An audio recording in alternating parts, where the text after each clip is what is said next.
So you've been sitting down, you've been building a campaign, and you hit writer's block. So let's give you 5 amazing campaign ideas that you may or may not have thought of, or that may be tropes that you may have let go and not given enough credit to. Let's talk about it.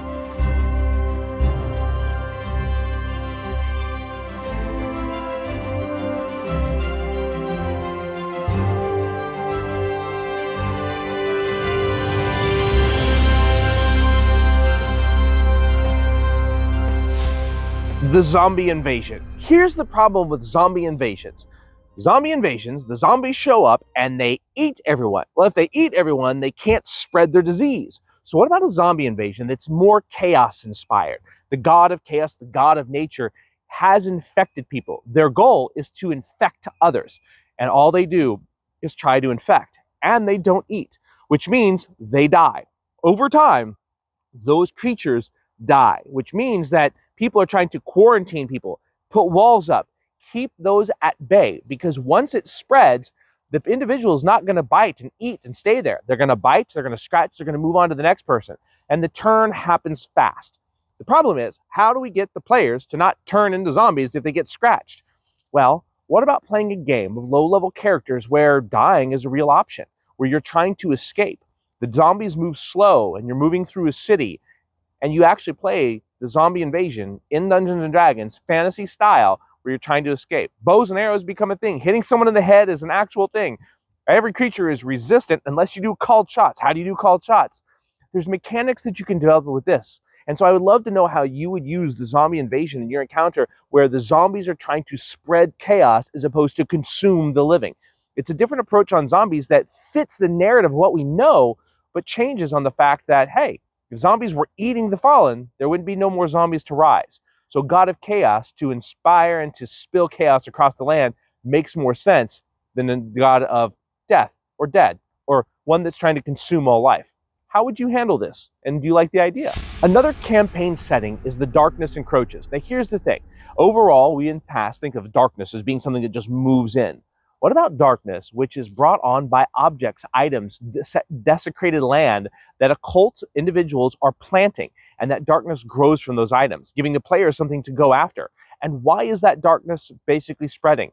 Maybe there's a cult of vampires that's trying to spread darkness across the land so they can actually come in and raise their cattle, us humans. It could be vampires, it could be demons, it could be devils, but the bottom line is they're using pieces, objects to spread that darkness, giving the player something specific to fight against. It's not something that's unknown. It's not something that's just this darkness is coming in and we have no way of stopping it. Give the players a way to stop it. Give a way for the players to fight back. Maybe there's a bastion. No objects have been planted in the city and there's darkness all around and they need supplies in the city so they have to move through the darkness. What creatures lie in the darkness between the cities?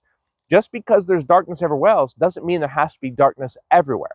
How would you use this, and what would the object be that spreads the darkness? I'm curious how you would do it, how you would handle it, what you would do with it. Let me know. Another campaign idea that I would love to see is the Twisted.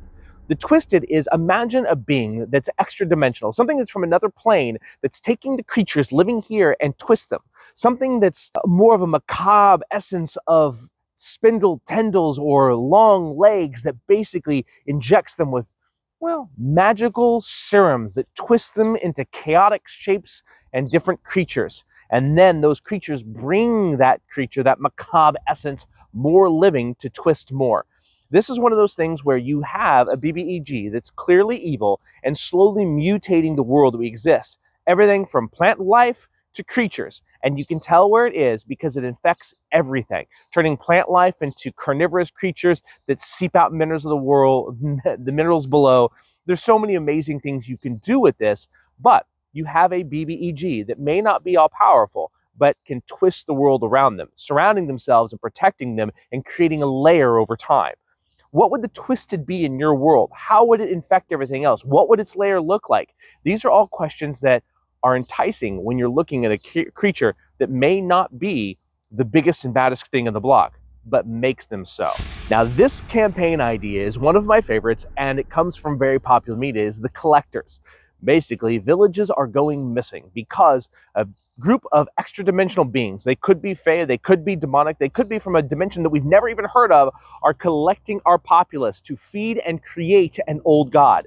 An old god or a deity that's so odd it is god-like. It needs souls to basically be brought back into our reality. So that way, these extra-dimensional creatures, which were ostracized and pushed out, have a foothold because they need that god. Now, there's so many ways and things you can do with the collectors.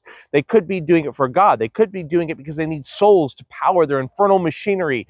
I love the idea of someone coming in and collecting our people. It gives a clear line of who's bad and who's good, but it gives a line of mystery because they disappear at a given time. Could you trap them here? Can they leave willy-nilly? Do they need to do portals?